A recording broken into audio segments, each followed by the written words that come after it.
हमारे माननीय मुख्यमंत्री जी आउटसोर्सिंग, संविदा कर्मचारी, रसोइया, आंगनबाड़ी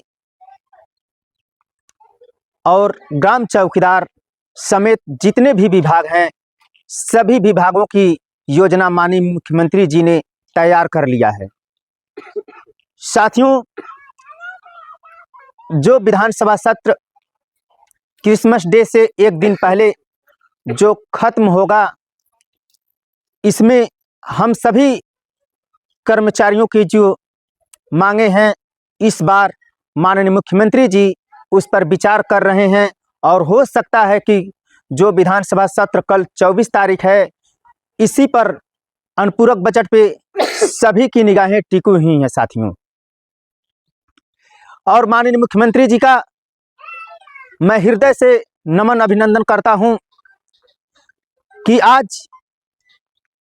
निरंतर कई वर्षों से लगातार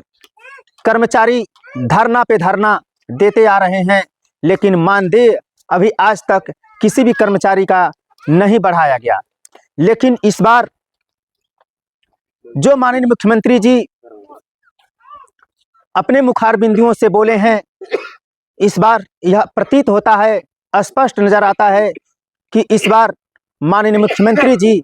हम लोगों के मानदेय पर विचार अवश्य करेंगे साथियों। देखिए, आज तक आप लोगों ने किसी भी तरह से आप लोगों ने इतना बड़ा संघर्ष किया, लखनऊ, दिल्ली, ना जाने कहां कहां, हर एक राज्य के कोने कोने पर हम लोग, उत्तर प्रदेश के हर एक जिले में हम लोग निरंतर धरना देते आए और निराश होकर हम लोग फिर अपने घर लौट जाते हैं कि हम लोगों को माननीय मुख्यमंत्री जी के द्वारा कुछ नहीं मिला। लेकिन इस बार हम लोगों के अंदर एक उम्मीद जगी है कि आज मुख्यमंत्री जी सभी कर्मचारियों को लेकर एक बड़ा तोहफा देने जा रहे हैं साथियों, क्रिसमस डे के पहले। साथियों, आप लोग निश्चिंत होकर और इस ठंड के मौसम में, क्योंकि ठंड का प्रकोप बहुत बड़ा है, इसलिए आप लोग अपने सेहत पर भी ध्यान देते हुए और उस समय का, उस क्षण का इंतजार कीजिए कि जो माननीय मुख्यमंत्री जी अपने अभिभाषण में बोले हैं कि सभी कर्मचारियों को लेकर मानदेय में वृद्धि की जाएगी साथियों। और आप लोग अफवाहों में ना पड़ें, आप लोग किसी की बातों में ना पड़ें और आप लोग एकता को बनाए रखें। हम लोग निरंतर संघर्ष इसी पर करते आ रहे हैं, लेकिन आप लोग हम लोगों की बातों को नहीं समझते हैं। हम लोगों को सिर्फ आप लोग गलत कमेंट करके ऐसे शब्दों का प्रयोग करते हैं कि जो बताने लायक भी नहीं है। इसलिए साथियों, यदि आप लोगों को लड़ाई लड़नी है, संघर्ष करना है, तो दूसरे का विरोध करके नहीं, बल्कि अपने अंदर उतनी ताकत लानी चाहिए कि मैं किसी अधिकारी के समक्ष अपनी बात को रख सकूं। कुछ दिन पहले 47.88 करोड़ जो पेपर में निकला था, लेकिन माननीय मुख्यमंत्री जी ने अपने मुखार बिंदुओं से नहीं कहा था, अपने अभिभाषण में उन्होंने नहीं बोला था, वह बजट कहाँ गया। लेकिन इस बार जब माननीय मुख्यमंत्री जी सभी कर्मचारियों को लेकर, ग्राम चौकीदारों को लेकर, आउटसोर्सिंग, संविदा कर्मचारी, आशा, आंगनबाड़ी, जितने भी कर्मचारी हैं, सभी को लेकर उन्होंने इस बार अपने मुखार बिंदुओं से कहा है, तो इसलिए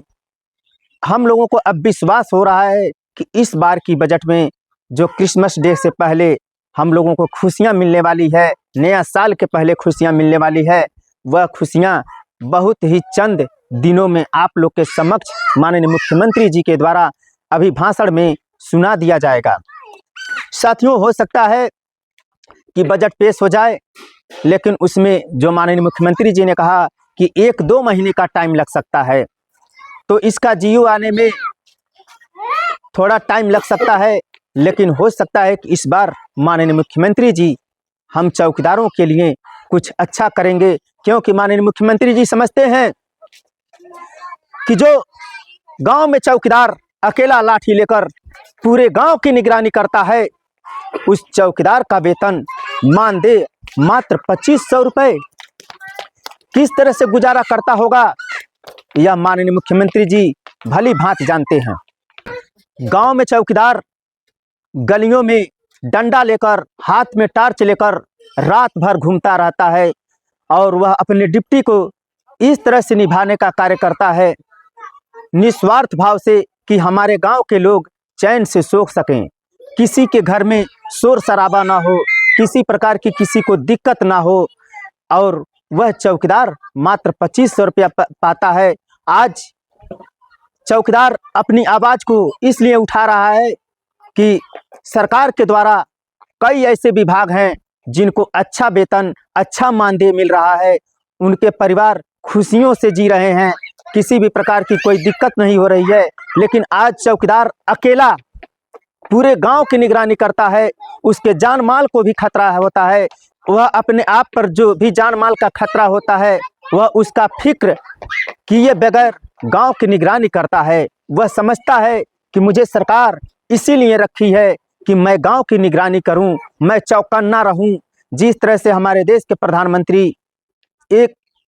चौकीदार के रूप में देश की सेवा कर रहे हैं, इसी तरह से हमारे गांव में चौकीदार एक जवान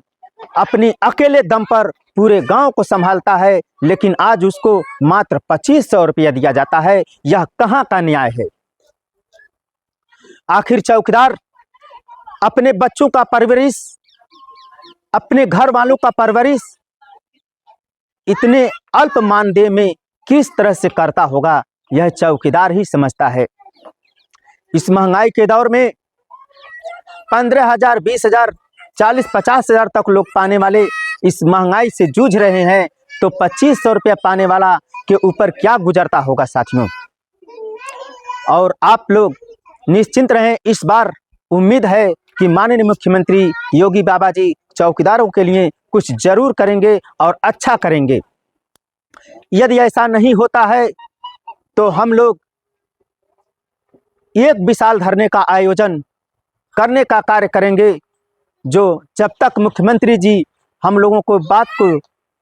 की मांग को पूरा नहीं करेंगे तब तक हम लोग वहां से हटने का भी कार्य नहीं करेंगे।